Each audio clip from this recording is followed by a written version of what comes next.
स्वागत है आप सभी का आपके अपने YouTube channel the education safari पर। आज की इस वीडियो में हम लोग बात करने वाले class 12 economics most MCQs questions. ऐसे एमसीक्यू क्वेश्चंस बताने वाला हूं जो प्रत्येक वर्ष आपके एग्जाम में पूछे जाते हैं और इस वर्ष भी पूछे जाएंगे।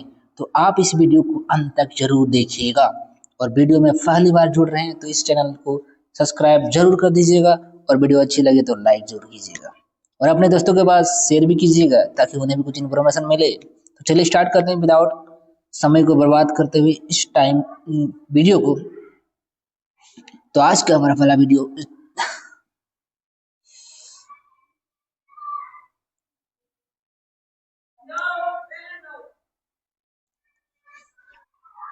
आज के हमारे इस वीडियो का पहला क्वेश्चन है, जिस बाजार संरचना में केवल दो फार्म हाउस क्या कहा जाता है। जिस बाजार संरचना में केवल दो फार्म हाउस क्या कहा जाता है। एक आधिकारिक बाजार, द्विआधिकारिक बाजार, अल्प आधिकारिक बाजार या पूर्ण प्रतियोगी बाजार। तो इस प्रश्न का राइट आंसर हो जाएगा ऑप्शन बी, द्विआधिकार। जिस बाजार में केवल दो फर्म हो उसे द्विआधिकारी संरचना वाला बाजार कहा जाता है। तो राइट आंसर ऑप्शन बी। अगले प्रश्न की ओर बढ़ते हैं। अगला प्रश्न है हमारा the general theory of employment interest and money नामक पुस्तक के लेखक कौन है।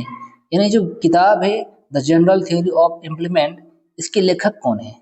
इसके लेखक कौन है। अल्फ्रेड मार्श, एडम स्मिथ, जे एम केन्स या जे एन केन्स। तो इस प्रश्न के राइट ऑप्शन जो होगा हमारा हो जाएगा जे एम केन्स।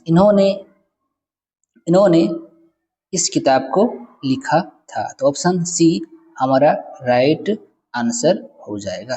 अगले प्रश्न की ओर बढ़ते हैं। अगला प्रश्न हमारा जीडीपी और एनडीपी में क्या संबंध है। जीडीपी और एनडीपी में क्या संबंध है। तो जीडीपी और एनडीपी में क्या संबंध है। जीडीपी और एनडीपी में संबंध है GDP is equal to NDP minus मूल्यह्रास। GDP is equal to NDP into मूल्यह्रास। GDP equal to NDP plus मूल्यह्रास या NDP is equal to GDP plus मूल्यह्रास। तो इस प्रश्न का राइट आंसर हो जाएगा हमारा option C, GDP is equal to NDP plus मूल्यह्रास। तो राइट आंसर ऑप्शन सी। अगले प्रश्न की ओर बढ़ते हैं। हमारा अगला प्रश्न है जो काफी बार आपके एग्जाम में पूछे जाते हैं, इस बार भी इस प्रकार के प्रश्न आपके एग्जाम में पूछे जाएंगे।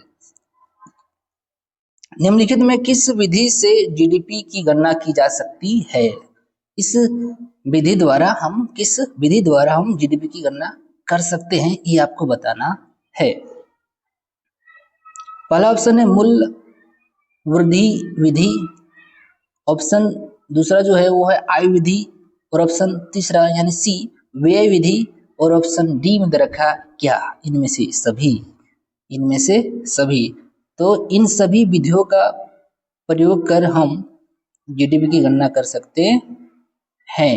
जीडीपी का फुल फॉर्म होता है ग्रॉस डोमेस्टिक प्रोडक्ट। तो सभी नियमों का विधियों का इस्तेमाल करके हम जीडीपी की गणना कर सकते हैं। अगले प्रश्न की ओर बढ़ते हैं। हमारा अगला प्रश्न है सन 2016 में किए गए विमुद्रीकरण में किस मूल्य के नोटों को बाजार प्रचलन से बाहर किया गया था। यानी 2016 में इनमें से ऐसे कौन से नोट हैं जिन्हें बाजार प्रचलन से बाहर कर दिया गया था आरबीआई की द्वारा।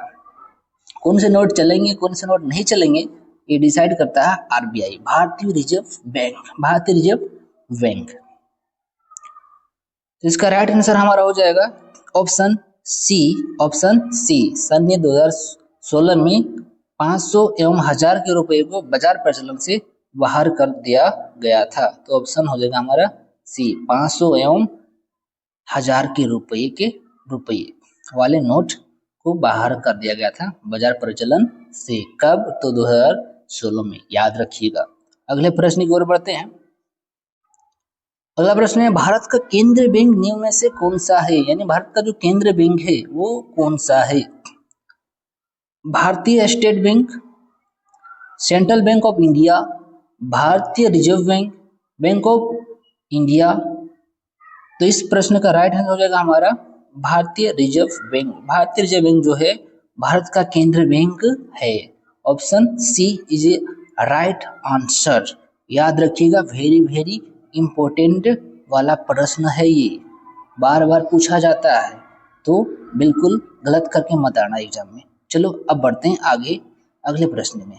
हमारा अगला प्रश्न है विश्व बैंक की स्थापना किस वर्ष में हुई थी? यानी वर्ल्ड बैंक, विश्व बैंक को इंग्लिश में बोलते हैं वर्ल्ड बैंक। ये जो वर्ल्ड बैंक है इसकी स्थापना किस वर्ष की गई थी? पहला ऑप्शन है हमारा सन 1945, सन 1944, सन 1947 और सन 1950। तो विश्व बैंक का स्थापना हुआ था सन 1944। Right answer option D. Right answer option D. 1944 में विश्व बैंक की स्थापना की गई थी। यही मार के आओगे एग्जाम हॉल पे। चलो अब बढ़ते हैं अगले प्रश्न की ओर। हमारा अगला प्रश्न है भारत में वित्तीय वर्ष की काल अवधि होती है, यानी भारत में जो वित्तीय वर्ष होता है, बजट ईयर्स होता है, वो कब से कब होती है ये आपको बताना है। ऑप्शन ए हमारा है 1 जनवरी से 31 दिसंबर तक, बी 1 जुलाई से 30 जून तक, सी 1 अप्रैल से 31 मार्च तक, और ऑप्शन डी 1 अगस्त से 31 जुलाई तक। तो भारत में वित्तीय वर्ष की काल अवधि होती है 1 अप्रैल से 31 मार्च, 1 अप्रैल से 31 मार्च तक ये हमारा बजट ईयर होता है। तो राइट आंसर हो जाएगा ऑप्शन सी। अगले प्रश्न की ओर बढ़ते हैं। अगला प्रश्न है राजस्व घाटा। राजस्व घाटा क्या होता है? राजस्व घाटा क्या होता है? राजस्व बोले तो राज्य का घाटा, राज्य का घाटा क्या होता?